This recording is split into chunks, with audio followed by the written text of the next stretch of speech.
E aí, pessoal, beleza? Preparados para mais um Arts Podcast? Opa, a gente tá pronto para mais um mergulho profundo. Isso aí. Hoje a gente vai desvendar a história de uma figura, como posso dizer? Uma figura emblemática. Isso, uma figura emblemática, X. Ah, que legal. Se preparem para uma viagem fascinante, viu? A gente vai explorar a vida, os ensinamentos e o impacto de Jesus na história e na cultura do mundo. E para você que está acompanhando o Arts Podcast, a gente preparou um material super completo para te levar numa imersão profunda. Isso mesmo. A gente vai ter fatos curiosos, detalhes intrigantes e diferentes perspectivas sobre quem foi Jesus. Isso aí. E para começar a nossa conversa aqui no Artes Podcast, Sim. que a gente entender melhor o nome Jesus, de onde ele vem, o que significa. Boa. Jesus, como a gente conhece em português, isso vem do latim Jesus, que por sua vez deriva do grego Iesus. Mas olha só, a raiz do nome é ainda mais antiga, viu? Sério. Vem do hebraico Yehoshua, que significa Javé é salvação. Olha só. Interessante, né? Interessante. O nome já carrega essa ideia de salvação, Sim. que é central para a compreensão da figura de Jesus em diversas religiões. Nossa, que legal. Já comecei o Arts Podcast de hoje aprendendo algo novo. Que bom! E Cristo, hein? O que significa esse título? A gente sempre ouve junto com Jesus, né? Tipo, Jesus Cristo? Cristo vem do grego Cristo, que é a tradução do hebraico Mashiach, ou seja, ungido, escolhido. Na tradição judaica, o Messias era visto como um líder É. enviado por Deus para libertar o povo. Então, quando os cristãos chamam Jesus de Cristo, eles estão afirmando que ele é o Messias esperado. Entendi. Então, Jesus Cristo significa Jesus, o escolhido, o Messias. Fez todo sentido agora. Mas, e aí, o que a gente sabe sobre a vida de Jesus, assim, em termos históricos? Além do nome, do título. Os estudiosos concordam em alguns pontos básicos. Quais? Jesus era um judeu da Galileia, região ao norte da Judéia, onde ele nasceu no início do 1º século. A data exata do nascimento é incerta, estimada entre 6 e 4 AC, mas a gente sabe que ele morreu entre 30 e 36 DC na Judéia. A gente comemora o Natal todo ano, mas ninguém sabe ao certo quando Jesus nasceu e como ele morreu. Jesus foi crucificado ao mando de Pôncio Pilatos, o governador romano da região. Sei. A crucificação era uma prática comum na época para punir criminosos e inimigos de Roma. Que pesado. E a principal fonte de informação sobre a vida de Jesus são os evangelhos, certo? Exatamente.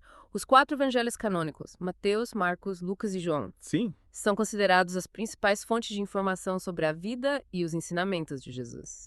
Mas é importante lembrar que cada evangelho apresenta uma perspectiva única e uma cronologia própria dos eventos. Então a gente não pode encarar os evangelhos como um relato histórico sem preciso. Preciso ter cuidado, né? É. Os evangelhos foram escritos décadas após a morte de Jesus. É verdade. E cada autor teve suas próprias motivações e intenções ao escrever. Eles podem ter incorporado elementos simbólicos, teológicos e lendários à narrativa. Faz sentido. Imagina o telefone sem fio que a história de Jesus deve ter virado nesse tempo todo, né? E por que esses evangelhos são tão diferentes entre si? Bom, primeiro porque foram escritos em momentos diferentes. Marcos, provavelmente mais antigo, foi escrito entre 60 e 75 DC. Enquanto João, o último, foi escrito entre 90 e 100 DC. Caramba! Quase 40 anos de diferença. É bastante tempo. É tempo suficiente para a história mudar bastante, né? Com certeza. Além disso, Mateus, Marcos e Lucas, conhecidos como evangelhos sinóticos, Sim? compartilham muitas semelhanças em termos de conteúdo, estrutura e linguagem. Isso sugere que eles podem ter se baseado em uma fonte comum, que os estudiosos chamam de fonte Q. Fonte Q. Que mistério! Explica melhor essa história aqui no Arts Podcast. A fonte Q é uma hipótese, na verdade. Uma fonte textual que os estudiosos acreditam ter existido e servido de base para os evangelhos sinóticos. Entendi. Mas essa fonte nunca foi encontrada, então a gente fica só na especulação. Que intrigante. Parece até roteiro de filme. Mas, e o Evangelho de João, ele é o diferentão da turma, né? Exato. João tem características únicas. Tipo. Ele não usa parábolas, por exemplo, e apresenta uma descrição diferente do ministério de Jesus. É como se ele tivesse uma visão mais teológica e simbólica da figura de Jesus. É como se cada evangelho fosse um filtro, né? Cada um mostra um lado diferente da história. É uma ótima analogia. E essa diversidade de perspectivas enriquece ainda mais o estudo da vida de Jesus. Verdade. Oh. Mas e aí, com tanta informação diferente, o que a gente pode considerar como fato histórico na vida de Jesus. Apesar de todo o debate em torno dos evangelhos, a maioria dos estudiosos concorda que o batismo e a crucificação de Jesus são eventos historicamente comprovados. Mas por que esses eventos são considerados mais confiáveis? No caso do batismo, é improvável que os primeiros cristãos inventassem uma história que pudesse sugerir que Jesus tinha pecados para se arrepender. Faz sentido. Já a crucificação, Sim. um evento extremamente humilhante, dificilmente teria sido inventada pelos seus seguidores. Faz sentido. Se eles quisessem criar uma história épica, não terminariam com um final tão trágico. Exato. E a crucificação de Jesus é mencionada não apenas nos evangelhos, mas também por historiadores romanos da época, como Tácito, o que reforça a historicidade do evento. Interessante. Então, mesmo com as diferentes versões e interpretações, o batismo e a crucificação de Jesus são pontos de partida para a gente entender a história dele. Com certeza. A partir desses eventos, a gente pode explorar os ensinamentos, então os milagres e o impacto de Jesus na história da humanidade. E por falar em ensinamentos, no próximo bloco do Atos Podcast, a gente vai mergulhar fundo nos ensinamentos de Jesus. Não saia daí. E aí, pessoal, de volta com o Atos Podcast. No bloco anterior, a gente começou a desvendar a história de Jesus, explorando os nomes, a historicidade da vida dele e as diferentes perspectivas dos evangelhos, né? É isso aí. Vimos que os evangelhos são fontes importantes, mas a gente precisa ter um olhar crítico, né? Para entender as diferentes perspectivas e o contexto histórico em que foram escritos. Exatamente. E agora, que tal a gente mergulhar nos ensinamentos de Jesus? Bora lá. O que ele pregava? Qual era a essência da mensagem dele? Boa. Os ensinamentos de Jesus são a base do cristianismo, né? Sim. Mas o que ele realmente dizia? Jesus pregava o amor ao próximo, o perdão, a compaixão, a humildade e a justiça. Certo. Ele ensinava por meio de parábolas, histórias que ilustravam os ensinamentos dele de forma simples e memorável. E também através de sermões poderosos, né? Que tocavam o coração das pessoas. Parábola. Me lembro de algumas que aprendi na catequese. Tinha a do Bom Samaritano, a do Filho Pródigo. Exatamente. Essas parábolas e tantas outras trazem mensagens atemporais sobre compaixão, perdão e amor ao próximo. Verdade. Jesus usava essas histórias para tornar os ensinamentos dele mais acessíveis e impactantes. Esses ensinamentos são lindos, né? Mas como eles se diferenciavam dos ensinamentos da religião judaica da época, Jesus era um revolucionário. Jesus não negava a lei de Moisés, a base da religião judaica. Mas ele a interpretava de uma forma mais profunda, focada no amor e na compaixão. Ele questionava a rigidez e a hipocrisia de alguns líderes religiosos da época. E defendia uma relação mais direta e pessoal com Deus. Entendi. Ele trazia uma nova perspectiva. Isso. Uma forma mais humana, menos ritualística de se conectar com o divino. Exatamente. E essa nova perspectiva incomodou muita gente na época, principalmente as autoridades religiosas, que se sentiam ameaçadas pela popularidade crescente de Jesus. Falando em popularidade, como as pessoas reagiam à pregação de Jesus? Ele era tipo um popstar da época. De certa forma, sim. A pregação de Jesus atraía multidões. As pessoas se impressionavam com a mensagem, a sabedoria e também com os milagres que ele realizava. Milagres? Tipo, que tipo de milagres? De acordo com os evangelhos, Jesus curava enfermos, expulsava demônios, acalmava tempestades e até mesmo ressuscitava mortos. Caramba. Se ele vivesse hoje em dia, ia ter fila de gente querendo ser curado e participar dos cultos dele, né? Com certeza. Mas é importante lembrar que a interpretação dos milagres varia entre diferentes perspectivas. Alguns os veem como eventos sobrenaturais, enquanto outros os interpretam como metáforas para o poder da fé e da transformação interior. Cada um acredita no que quiser, né? Mas os milagres, independente da interpretação. Certeza contribuíram para aumentar a fama de Jesus. Sem dúvida. E essa fama toda atraiu a atenção não só das multidões, mas também de um grupo especial de pessoas. Os discípulos? Os discípulos. Aqueles que seguiam Jesus. Aprendiam com ele e o ajudavam em sua missão. Exatamente. Jesus escolheu 12 discípulos para acompanhá-lo, aprender com ele e propagar seus ensinamentos. Eles eram seus companheiros mais próximos e testemunharam de perto seus milagres e ensinamentos. E quem eram esses 12 caras? Tinha nomes famosos entre eles. Entre os discípulos mais conhecidos estão Pedro, Tiago, João, André, Felipe, Bartolomeu, Mateus, Tomé, Tiago Menor, Judas Tadeu, Simão e Judas Iscariotes. Judas Iscariotes. Esse nome não me é estranho.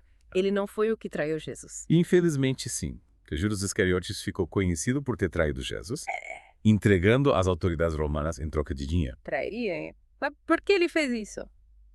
Os evangelhos não explicam claramente os motivos de Judas.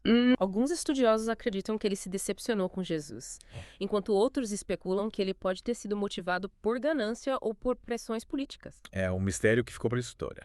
Mas voltando aos ensinamentos de Jesus, ele se posicionava sobre as questões sociais da época.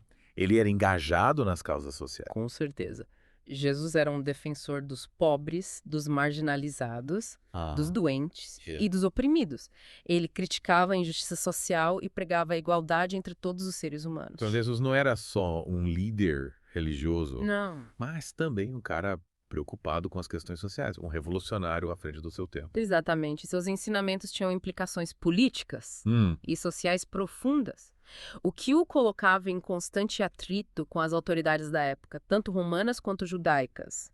Parece que Jesus não era de levar desaforo para casa, e como era a relação dele com o poder romano. Roma dominava tudo naquela época, né? A relação de Jesus com as autoridades romanas era tensa, para dizer o mínimo. Seus ensinamentos e milagres atraíam multidões, o que era visto como uma ameaça potencial ao poder de Roma. Então Jesus era visto como um perigo para o Império Romano? Sim, muitos líderes romanos viam Jesus como um líder rebelde em potencial. Nossa. Alguém que poderia incitar o povo à revolta contra o domínio romano. E como Roma lidou com essa ameaça? Inicialmente, as autoridades romanas tentaram ignorar Jesus, mas com o tempo a pressão para silenciá-lo aumentou. Seus ensinamentos questionavam o status quo, a ordem social e a autoridade romana, e isso era inaceitável para o Império. E como eles conseguiram silenciar Jesus? Bom, a gente já sabe o final dessa história, né? Jesus foi traído por Judas, preso pelas autoridades romanas e condenado à morte por crucificação. Que triste. Mas a gente vai falar sobre isso no próximo bloco do Atos Podcast. Fica ligado. De volta com o Atos Podcast para a última parte do nosso mergulho na história de Jesus. Nos blocos anteriores, a gente explorou a vida dele, os ensinamentos, o contexto social e político da época. Isso aí. A gente viu que Jesus era um cara revolucionário, né? Que desafiou as autoridades. E pregou uma mensagem de amor, compaixão e justiça social. Exatamente. E agora a gente vai explorar o legado de Jesus, né? Isso. E como a figura dele é vista por diferentes culturas e religiões ao redor do mundo. Legal. A gente sabe que Jesus é a figura central do cristianismo, né? Mas como outras religiões o enxergam? Vamos começar pelo judaísmo. A religião em que Jesus nasceu e cresceu. Os judeus não reconhecem Jesus como o Messias, mas o veem como um profeta importante. Um mestre que transmitiu ensinamentos valiosos. Então, para os judeus, Jesus não é o Filho de Deus. Exato. Para os judeus, o Messias ainda está por vir e terá a missão de libertar o povo judeu. E instaurar um reino de paz e justiça. Entendi. E o islamismo? Como essa religião enxerga Jesus? No islamismo, Jesus, conhecido como Isa, é considerado um dos profetas mais importantes, um mensageiro de Deus, assim como Abraão, Moisés e Maomé. Então os muçulmanos também acreditam em Jesus? Sim, mas com algumas diferenças em relação ao cristianismo. Os muçulmanos acreditam que Jesus nasceu de uma virgem, realizou milagres, pregou a palavra de Deus, mas não o consideram divino. E a crucificação e a ressurreição de Jesus? Os muçulmanos também acreditam. Essa é uma das principais diferenças entre o cristianismo e o islamismo. Os muçulmanos acreditam que Jesus não foi crucificado, mas sim elevado aos céus por Deus. Para eles, a morte de Jesus na cruz seria um sacrilégio. Interessante. Cada religião tem sua própria interpretação da história de Jesus, né? Com certeza. A figura de Jesus transcende as fronteiras do cristianismo e inspira pessoas de diferentes culturas e crenças ao redor do mundo. E além do judaísmo e do islamismo, existem outras religiões que têm uma visão particular sobre Jesus. Sim. Algumas religiões orientais, como o budismo e o hinduísmo, enxergam Jesus como um ser iluminado, um mestre espiritual que ensinou o caminho da compaixão e da sabedoria. Nossa, que legal! Jesus é uma figura universal, né?